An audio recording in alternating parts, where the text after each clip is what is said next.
Genesis 43. Joseph's brother returned with Benjamin. Verse 1. Now the famine was severe in the land, and it came to pass, when they had eaten up the grain which they had brought from Egypt, that their father said to them, Go back, buy us a little food. But Judah spoke to him, saying, The man solemnly warned us, saying, You shall not see my face unless your brother is with you. If you send our brother with us, we will go down and buy you food. But if you will not send him, we will not go down. For the man said to us, You shall not see my face unless your brother is with you. And Israel said, Why did you deal so wrongfully with me as to tell the man whether you had still another brother? But they said, The man asked us pointedly about ourselves and our family, saying, Is your father still alive? Have you another brother? And we told him according to these words. Could we possibly have known that he would say, Bring your brother down? Then Judah said to Israel, his father, Send the lad with me, and we will arise and go, that we may live and not die, both we and you, and also our little ones. I myself will be surety for him. From my hand you shall require him. If I do not bring him back to you and set him before you, then let me bear the blame forever. For if we had not lingered, surely by now we would have returned this second time. And their father Israel said to them, If it must be so, then do this. Take some of the best fruits of the land in your vessels, and carry down a present for the man, a little balm and a little honey, spices and myrrh, pistachio nuts and almonds. Take double money in your hand, and take back in your hand the money that was returned in the mouth of your sacks. Perhaps it was an oversight. Take your brother also, and arise, go back to the man. And may God Almighty give you mercy before the man, that he may release your other brother and Benjamin. If I am bereaved, I am bereaved. So the men took that present and Benjamin, and they took double money in their hand, and arose and went down to Egypt, and they stood before Joseph. When Joseph saw Benjamin with them, he said to the steward of his house, Take these men to my home, and slaughter an animal, and make ready, for these men will dine with me at noon.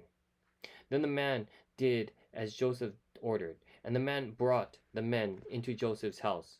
Now the men were afraid because they were brought into Joseph's house, and they said, It is because of the money which was returned in our sacks the first time that we are brought in, so that he may make a case against us and seize us, to take us as slaves with our donkeys. When they drew near to the steward of Joseph's house, they talked with him at the door of the house, and said, O sir, we indeed came down the first time to buy food, but it happened, when we came to the encampment, that we opened our sacks, and there each man's money was in the mouth of his sack, our money in full weight. So we have brought it back in our hand, and we have brought down the other money in our hands to buy food. We do not know who put our money in our sacks. But he said, Peace be with you. Do not be afraid. Your God and the God of your father has given you treasure in your sacks. I had your money. Then he brought Simeon out to them. So the man brought the men into Joseph's house and gave them water, and they washed their feet, and he gave their donkeys feed. Then they made the present ready for Joseph's coming at noon, for they heard that they would eat bread there. And when Joseph came home, they brought him the present which was in their hand into the house, and bowed down before him to the earth. Then he asked them about their well-being, and said, Is your father well? The old man of whom you spoke, is he still alive? And they answered, Your servant, our father, is in good health. He is still alive. And they bowed their heads down, and prostrated themselves. Then he lifted his eyes and saw his brother Benjamin, his mother's son, and said, Is this your younger brother, of whom you spoke to me? And he said, God be gracious to you, my son. Now his servant yearned for his brother. So Joseph made haste and sought somewhere to weep. And he went into his chamber and wept there. Then he washed his face and came out, and he restrained himself and said, Serve the bread.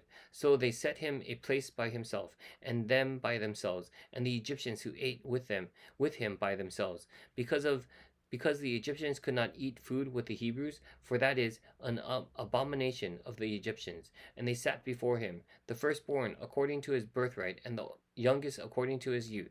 And the men looked in astonishment at one another. Then he took servings to them from before him. But Benjamin's serving was 5 times as much as any of theirs, so they drank and were merry with him. So let's read the commentary here for Genesis 43.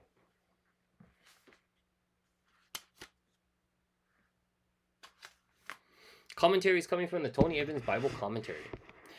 Verse 1 through 7. As the famine dragged on, Jacob's family soon used up the grain they had brought back from Egypt. Jacob instructed his sons to go get more, prompting Judah to remind him of Joseph's words, "You will not see me again unless your brother is with you." Jacob, greatly upset, began to wonder about the mysterious man with whom they were dealing in Egypt. He asked, "Why did you tell the man that you had another brother?" Jacob was finding himself in a position of helplessness, the exact place where God wanted him. Often it's when we have nowhere else to turn that we are finally willing to look to God for deliverance. Verse 8 through 9. Judah stepped up to the responsibility for Benjamin. "If I do not bring him back, I will be guilty before you forever." Interestingly, Judah was the man who spearheaded the conspiracy to sell Joseph into slavery. In the first place, he was the impulsive man who slept with his own daughter-in-law, and then hypocritically demanded her death.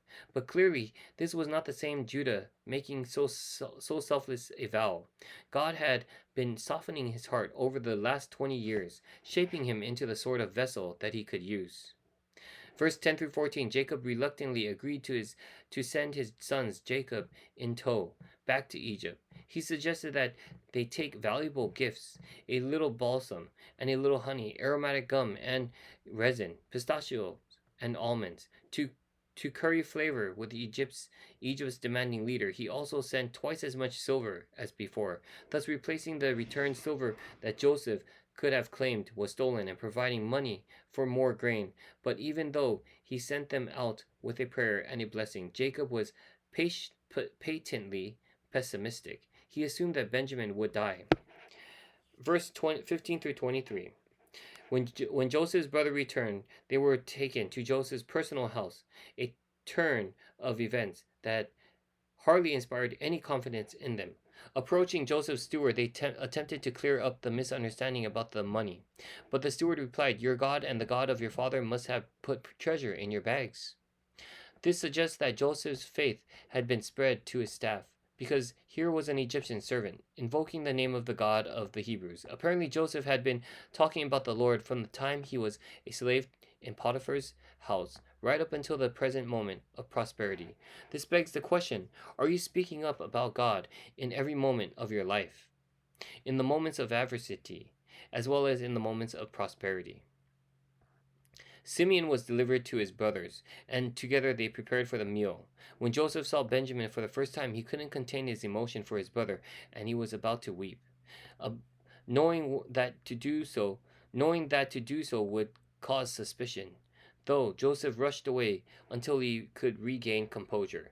It must have been a shock to Joseph's brother to see that in the seating arrangements they were seated in order by age, from the firstborn to the youngest. How could this Egyptian ruler have known their birth order?